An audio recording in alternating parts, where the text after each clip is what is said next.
Yung taas ng tubig guys, naglakad si kuya, yung motor niya iniwan. Ayan o, susukatin lang niya kung hanggang saan yung tubig.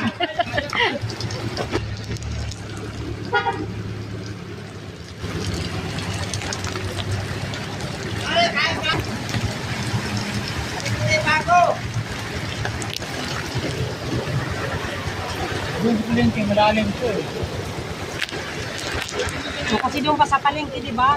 Ha? Sa palengke pa. Bakit sa Martinez kuya, ay sa ano kuya, sa may ospital? Baha din doon? Baha rin doon. Doon sa may ano, harap ng palengke, baha rin doon. Ay we, Oo. Eh, siguro nag-ikot-ikot lang siya. sa harap ng Martinez? Ayun, doon na, kaya yung motor, oh. Kaya yung sinigil, oh. Yung mga basura, pinapaanod lang mo. Kaya nga, sinagbabay.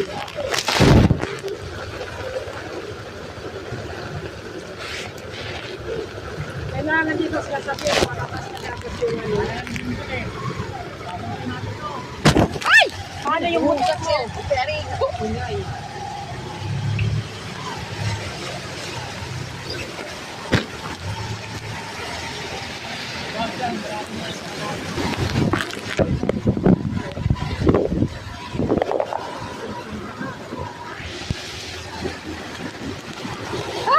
Ay!